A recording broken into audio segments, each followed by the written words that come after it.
Kyle here from allmediareviews.blogspot.com. So I'm going to do a bit of a collection update. I'd like to do video blog, kind of like update about new releases. Of course, the new Mars Volta came out last week.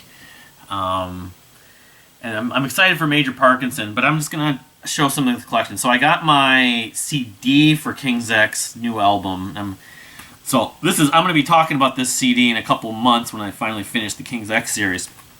Could be quite a little bit sooner. But yeah, this is 3 Sides of One. First album since 2008, XV. It's on... What label is this on? Is it Moken Music? No, it's on Inside Out Music. And I've been listening to it, and I think I made a comment a few weeks ago about it when it came out. Maybe I didn't. Oh, I didn't publish that because I've made some videos and didn't publish them because they didn't come out, or there's other reasons. But and I haven't listened to this like tons of times. I probably heard it maybe 4 total times, maybe 5. I remember I was listening to it the day I bought my new computer, which I haven't even started using yet. I like this album, but I'm not like in love with it. It reminds me a little bit of a couple of their other records at this point. It reminds me a little bit of Ogre Tones, a little bit of Tapehead even. Those are the two that kind of, from a standpoint of the makeup of the record. But the biggest thing about both those albums is, while I'm kind of spoiling a little bit, but my King's X stuff, I've never gotten like attached to those records as much. At least those albums have like 2 or 3 songs that I do love, or like go to. This album, there's a couple songs I might say, and again I'll follow this up when I do the series. When I get to it, it's going to be the last one since I'm doing it in order. Let It Rain, All God's Children, and Festival are probably my go-tos for the most part. But yeah, I mean, 15 years, I'm happy we got a new King's X album regardless of how long, what kind of, how my feeling of it, just to get something new from them is great. So anyway, finally got my copy. I'm going to want to get it on vinyl. I was going to order it and it's been delayed through Amazon, so I canceled my Amazon order. I'm going to see if I can find it in the store. I haven't been to a record store in many weeks. So going back to some stuff that I also picked up, yeah, okay. There's 2 albums that I filmed videos for that I didn't get around to actually talking about. One is the album, the 20th anniversary, which is weird, of Dredg's album Leitmotif. It really came out, to me it always came out in 1998 or 99, but it got released later when they signed, after the Leitmotif, that independent version came out, got signed to Interscope. I think it was Interscope. And then got re-released. And it's come out in, like, I've got 3 or 4 different formats, or the artwork's different on a couple different versions. I have the original vinyl too, which there's an issue with it. It skips on a couple tracks, so that's one reason why they wanted to re-release it. But this green vinyl. The original, the first one came out about... I know it was around like 2011, because I saw Dredg in 2011, and so it just has the Symbol Song as the label. It came out in I saw Dredg when Circus Survive was the headliner, which never made any sense to me. It should have always been the opposite. But I remember talking to, I think it was Mark Ingalls, and he said, yeah, it was right around that time, maybe 2010. I think I brought it to the show and had him sign it, but it's in the other room. I need to do a Dredg series. I'll probably, because it wouldn't be very hard. I've mentioned that, but it also comes with, though, besides that cool colored vinyl, if I can get it to come out here, this book. So, 20th anniversary, trying to do something extra for it, which has the story, the story of, let's show this. Hold on. Alright, so I was going on about the Dredg Leitmotif 20th anniversary, which I got the t-shirt. It's over there. I wore it the other day on camera. But it has the story, basically, and I will admit that I told this in the video I never shared. I had this album, the physical copy and everything, for the better part of 2-3 years. I think it was actually when I went to go see them out in Santa Cruz. On the plane, I was like paging through, and I realized that the story was inside the CD book. Where is it? You know, like we searched for the spirit of Utah. The story is in here, though. These are the lyrics, I think. Anyway, I should reread this because it's not that long.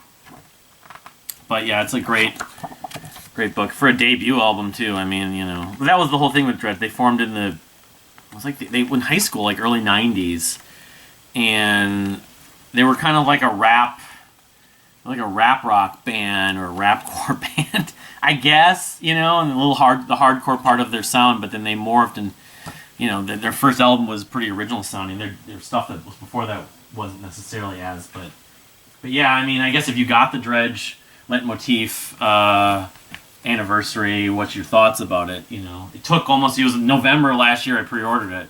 So again, the 20th anniversary thing doesn't really make a lot of sense to me, but 20th anniversary on Interscope, I guess. And this was released by the label they formed, Alone Recordings, yeah, but they must have, you know, acquired the masters and the rights to it to re-release it. So the only other vinyl that I picked up recently that I've received, I got some stuff still coming in the mail. The Deer Hunters, Antimai, I haven't got, but who knows when that's going to come.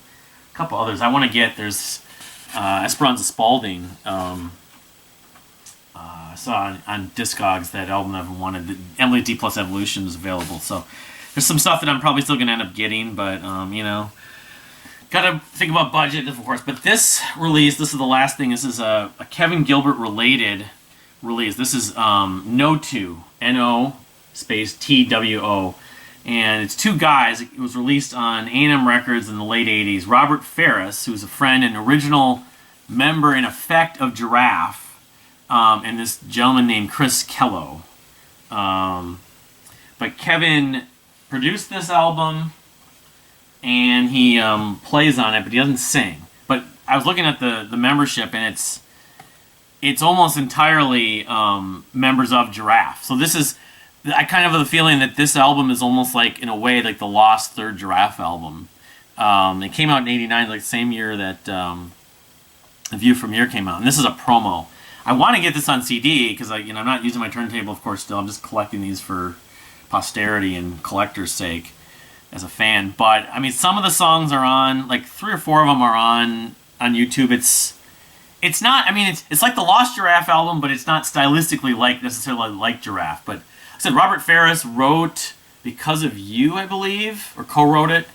And he wrote at least 1 or 2 other tracks that might have ended up on Call Me Kai, on one of the Call Me Kai discs. The later ones, I think. He was a friend of Kevin's, and then after Giraffe broke up, Call Me, or C-Spot Run, was it? Or one of the other bands that, after Kevin was working on Toy Matinee, the other guys in Giraffe, because it shows, Stan Cody, Chris Beveridge, Michael Aboud, and Scott Smith. All, they were on this. They formed another band they were playing. I think Robert Ferris may have been with them briefly. But, I mean, is it of the same kind of ilk? I don't know, that, like, of the Kevin stuff that he's known for and he sings on. I don't know if I'll ever get into it that much, but I want to get the CD, but the CDs are almost all have to be imported. The ones that are from the U.S. are a lot of money. They're like, this vinyl I got from a guy from the U.S. was like $10. So I figured, why not? But anyway, yeah, I'll just show them. It's just a standard black. Again, this is A&M Records from the late 80s, but I mean, they had a couple singles, but I think My Heart Is in the Game. I think that, yeah, I mean, if you like Kevin Gilbert and don't know Robert Ferris, it's definitely, I mean, I'm personally guilty because I don't know the other music he's done, but I'm guilty, and it's like, I should be listening to more of his stuff. He was just like Dave Kersner, and Nick DiVirgilio, I like their music. I've never become in love the way I've been in love with Kevin's music, but Robert Ferris probably among them. I mean, he wasn't involved in any of the reunions, the tributes that I know of. He would be another obvious guy if he would, but I think he's kind of he's not that. He doesn't talk. He's kind of not introvert is the right word. I sent him an email asking if he could sell me if he had any CD copies of No 2. I think he's kind of private. that's the main word. I don't think he'd be on with You Are Here with Bruno. I'm sure it would be someone great to have on there, but he hasn't done it, and so he likes his privacy. He just doesn't. I don't know. That's just his personality or whatever. But if for no other reason, just to sort of discover whatever recordings he's made.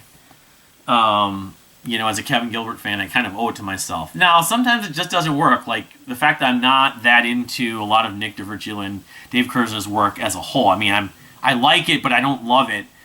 Just because they worked with someone you absolutely adore doesn't mean you're gonna love their music themselves as much. But anyway, it's no two. So if you've heard it, what are your thoughts? If you're a Kevin Gilbert fan, I'd just love to hear about that. But thank you for watching.